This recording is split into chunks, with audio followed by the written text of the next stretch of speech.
ప్రియమైన దేవుని బిడ్డ, దేవునితో మాట్లాడుచునుగా నీ హృదయంలోకి యేసును ఆహ్వానించినట్లయితే ఆయన నీ జీవితంలో ఉన్న శాపాన్ని కొట్టివేసి నీకు ఆశీర్వాదాన్ని, నిత్య జీవాన్ని, రక్షణను ఇవ్వడానికి సిద్ధంగా ఉన్నాడు.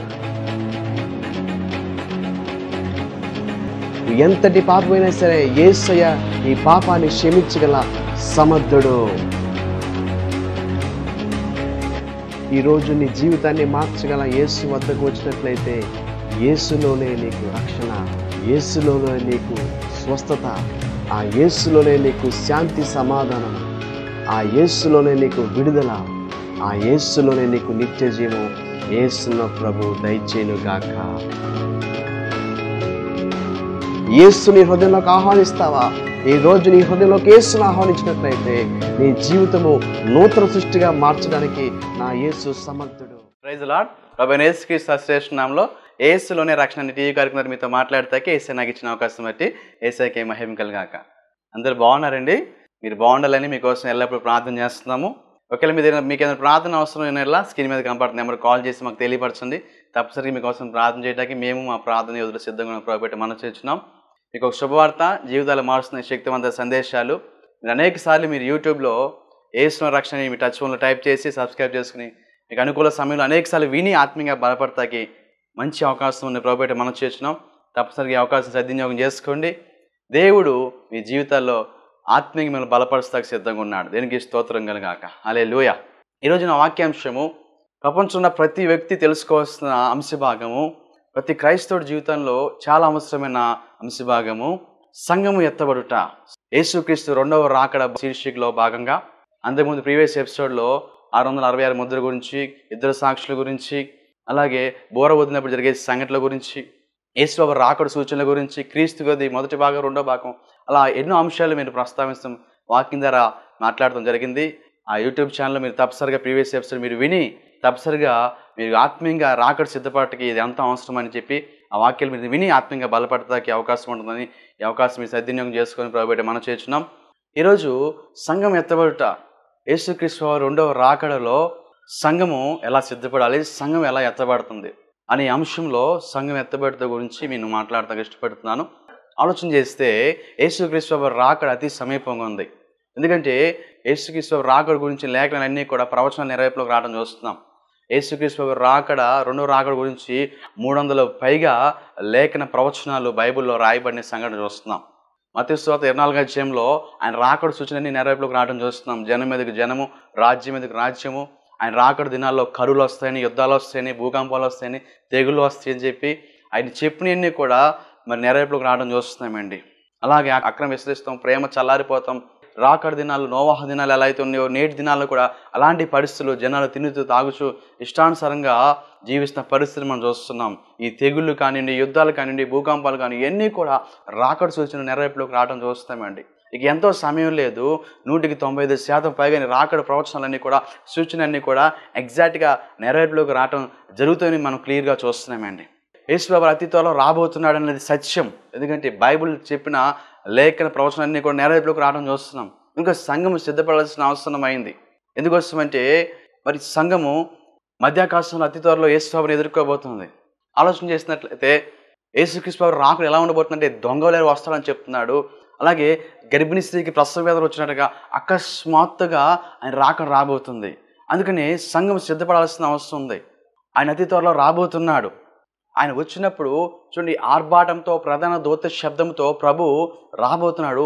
వచ్చినప్పుడు క్రీస్తు నుండి మృతులైన వారు మొదట లేస్తారు. ఆ మీద సజీవులై ఉండ మనము కూడా వారితో కూడా ఏకంగా కూడి ఆకాశం మనం మేఘంలో కొనుకోబడతాం అనేది మరి మొదటి దశలో రాసిన పత్రిక 4వ అధ్యాయము 13 నుంచి 17 వరకు వచనాలు క్లియర్గా సెలవిస్తుంది. ప్రియరా, ఆయన అతి త్వరలో రాబోతున్నాడు. వచ్చినప్పుడు సంఘము ఎలా ఎత్తబడుతుందనేది చూసినప్పుడు 2 భాగాలుగా మనం చూస్తామండి. ఒకటి ర్యాప్చర్, అంటే రహస్య రాకడ.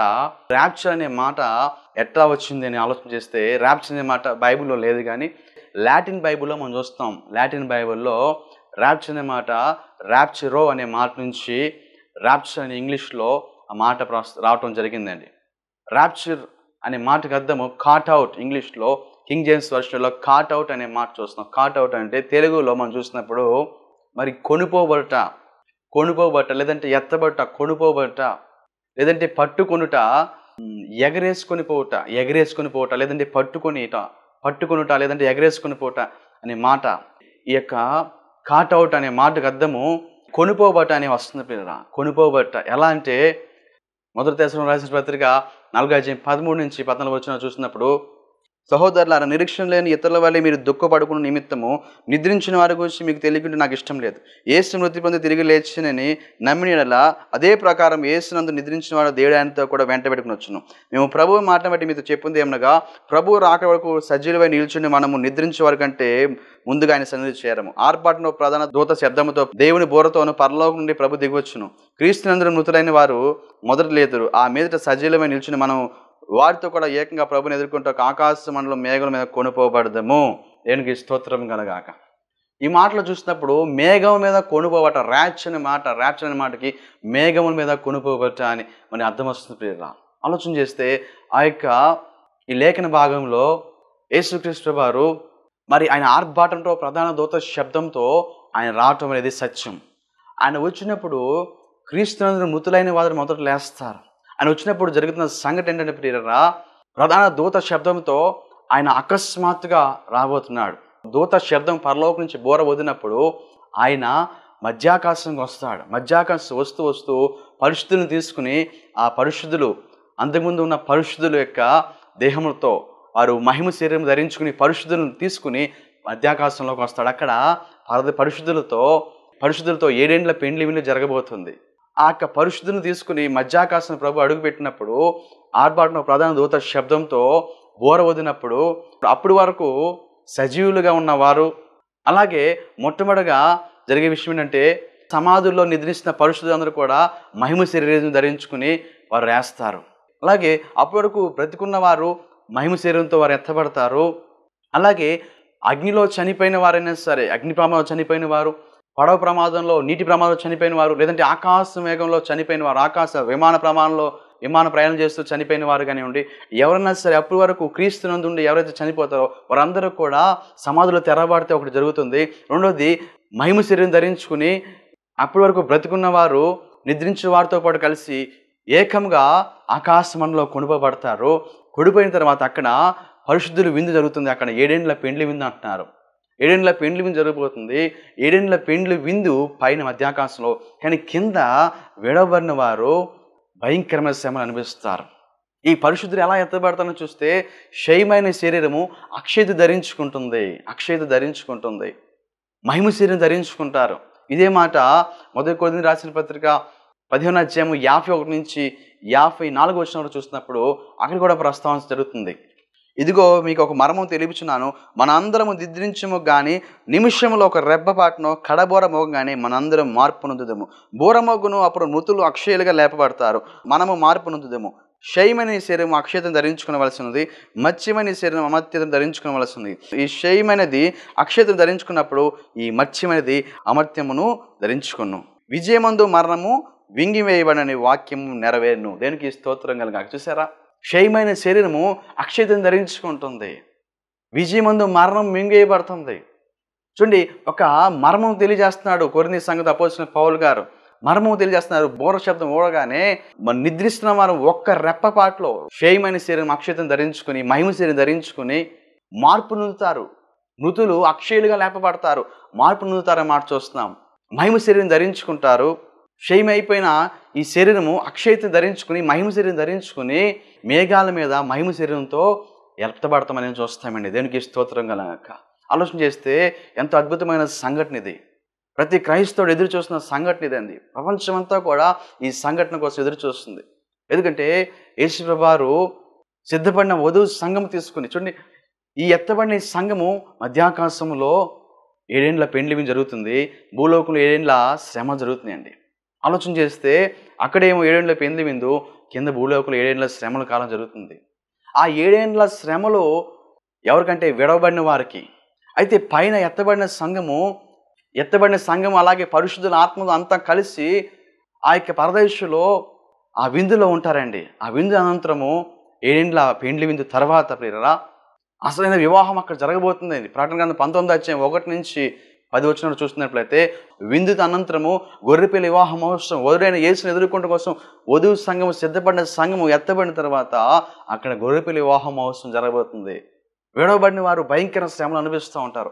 అయితే ఆ ఏండ్ల శ్రమల కాలం అనంతరము అక్కడి నుంచి సంఘం భూలోకం దిగి వస్తుంది. యేసుక్రీస్తు ఎలా అయితే ఆయన చనిపోయి మృత్యుంజయుడై లేచి ఆయన ఆరోహణమయ్యాడు, అలాగే ఆయన ఎలా అయితే వెళ్ళాడో అలాగే మళ్ళీ రాబోతున్నాడు అనే వాక్యము లేఖనం అక్కడ నెరవేర్పులోకి రావడం జరుగుతుందండి. అలాగే యేసువారు సంఘం తీసుకుని రెండవ రాకడలో సిద్ధపడిన సంఘంతో భూలోకానికి వస్తాడు. తీర్పు తీర్చడం కోసం భూలోకానికి వస్తాడు పేరురా. అక్కడ నీతిగా జీవించిన వారు జీవ పునరుద్ధరణలోకి, అలాగే దేవునికి ఆయాసకరంగా జీవించిన వారు తీర్పు పునరుద్ధరణలోకి అక్కడ జడ్జ్మెంట్ జరగబోతుంది.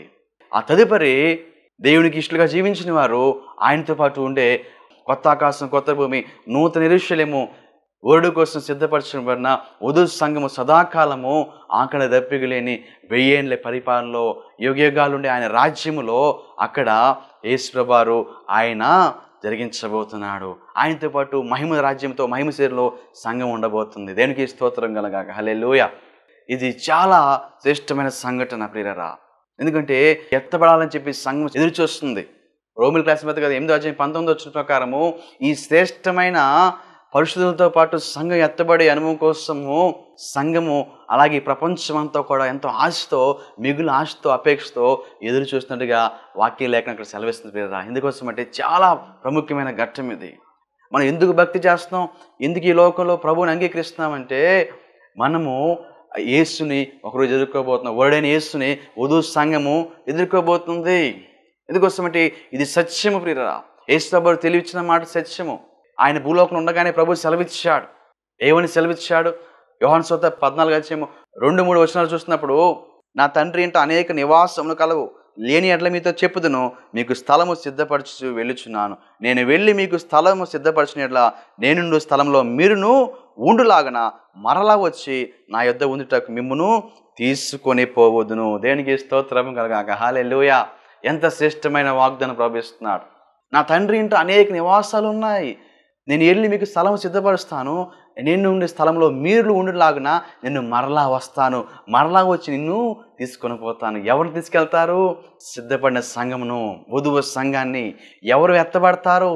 ఆ యొక్క తండ్రి ఇంట అనేక నివాస స్థలం ఉన్న ఆ పరలోక పట్టణంలో ఎవరు ఉంటారంటే యేసు రక్తంలో కడగబడిన వారు.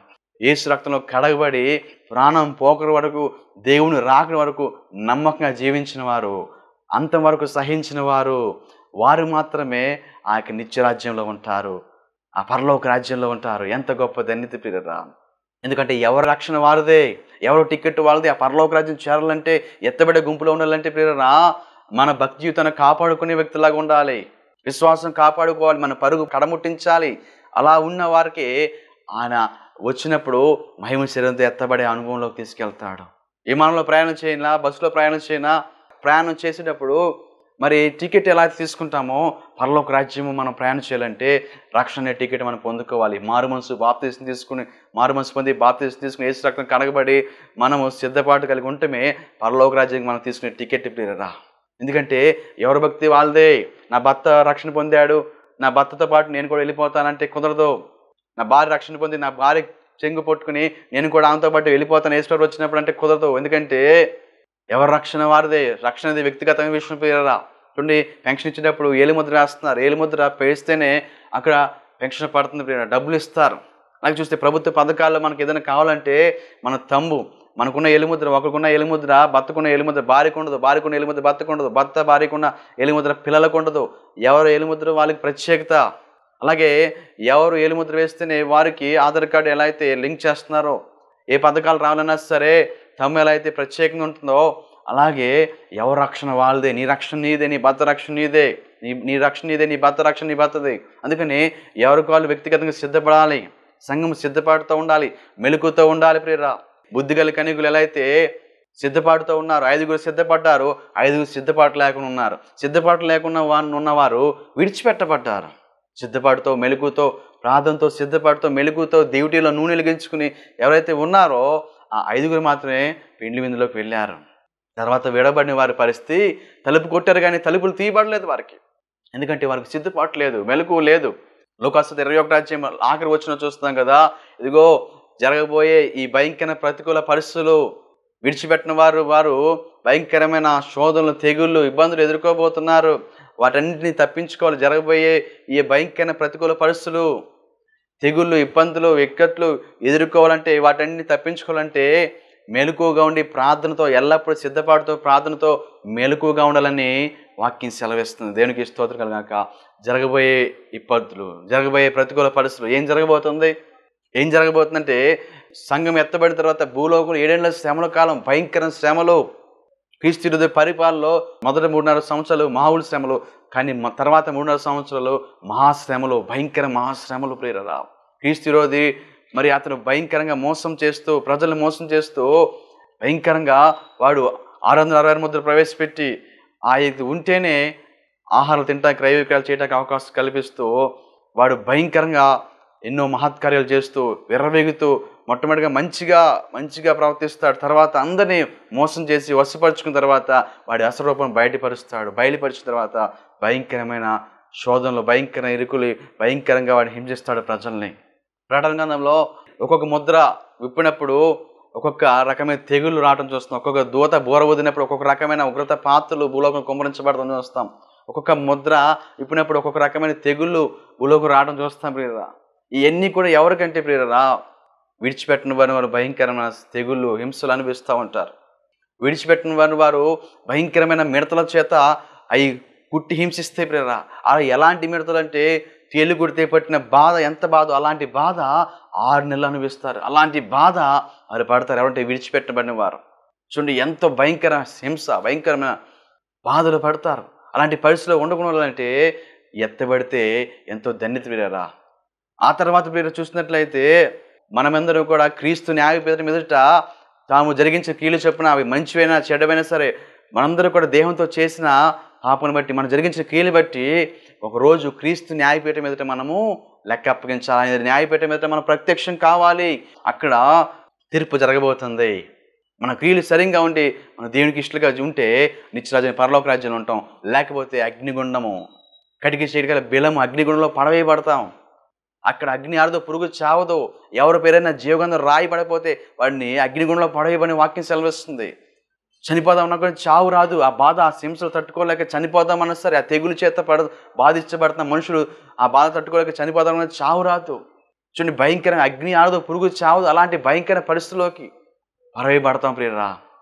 చనిపోదామన్నా మరణం రాదు. అలాంటి పరిస్థితిలో కాలిపోతూ ఉంటే అలాంటి పరిస్థితులకు మనం వెళ్ళకూడాలంటే ఎత్తబడిన వారికి అలాంటి పరిస్థితి ఉండదు ప్రియరా. విడిచిపెట్టబడితే బహుఘోరము. అందుకని ఎత్తబడి అనుభవం చాలా ప్రాముఖ్యమైనది ప్రియరా.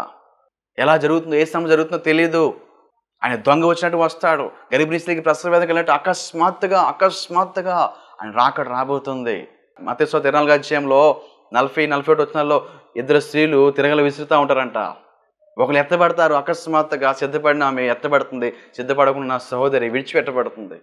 2 పొలంలో ఉంటే రక్షణ పొందిన వ్యక్తి అకస్మాత్తుగా అలా పొలంలో వచ్చి అలాగే ఎత్తబడిపోతాడు. రక్షణ పొందకుండా వ్యక్తి విడబడతాడు. ఒకవేళ ప్రయాణం చేస్తున్నప్పుడు ఒకవేళ ప్రభు రాకడు మరి బోర వదిలినప్పుడు విమానంలో ప్రయాణం చేస్తున్న వ్యక్తి, డ్రైవరు రక్షణ పొందిన వ్యక్తి అయితే ఆ డ్రైవర్ ఎత్తబడిపోతాడు. విమానంలో ఉన్న వ్యక్తులందరూ కూడా విమానం కూలిపోయి చనిపోతారు.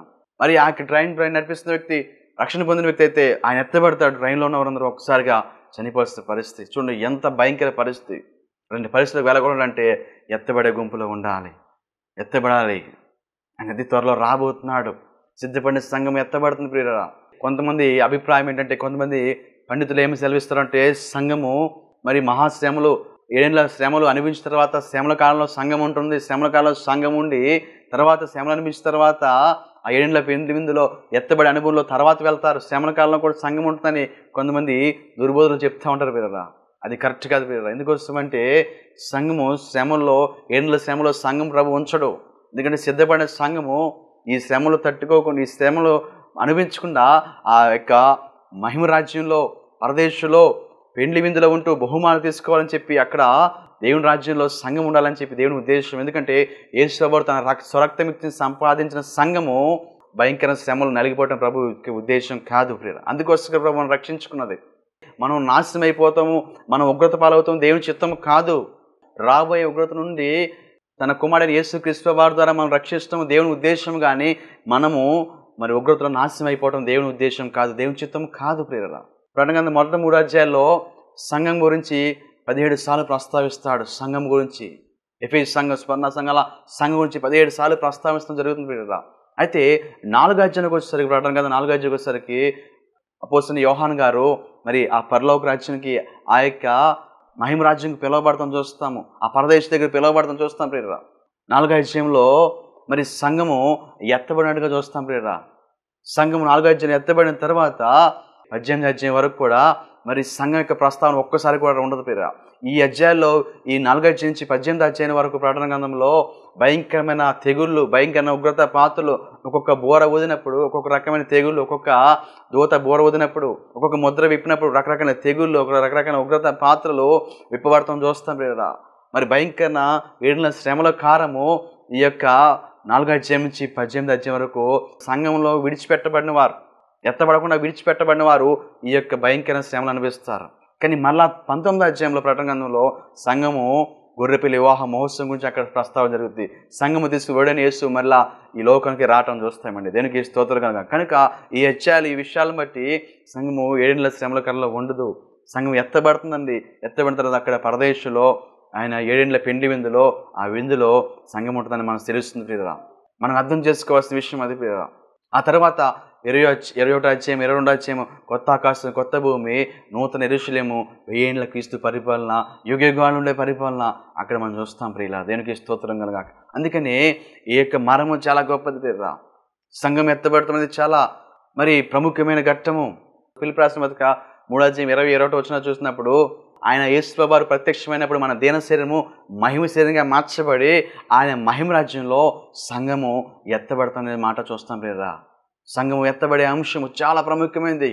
యేసుక్రీస్తు ప్రభువు ఆయన పునరుద్ధానుడుగా ఆయన లేచాడు. ఆయన చనిపోయి తిరిగి లేచి మృత్యుంజయుడిగా లేచాడు. పునరుద్ధానం అనేది క్రిస్టియానిటీకి చాలా బేస్గా ఉంది ప్రియరా. ఆయన చనిపోయిన లాజర్ని 4 దిన తర్వాత లాజరు బయటికి రానగానే పునరుద్ధానుడుగా లాజరు, చనిపోయిన లాజరు ఆయన పునరుద్ధానపు శక్తితో ఆయన బయటికి వచ్చాడు, ఆయన మాటలోని శక్తిని బట్టి. ఆ తదుపరి యేసు ప్రభువు కూడా చనిపోయి 3 దినాల తర్వాత ఆయన పునరుద్ధానపు శక్తితో ఆయన బండలు బద్దలు చేసుకుని సమాధిని గెలిచి మృత్యుంజయుడిగా లేచాడు. మహిమ శరీరముతో యేసు ప్రభువు ఎలా అయితే లేచాడో దాన్ని బట్టి మనకు కూడా ఆ పునరుద్ధాన శక్తిని ఇస్తాడనే ఆ నిరీక్షణ మనకు ఉంది. అందుకని క్రైస్తవులు అనబడిన వారు చనిపోయిన తర్వాత దుఃఖపడొద్దు అంటున్నాడు తెస్సలోనికీయులకు రాసిన పత్రికలో.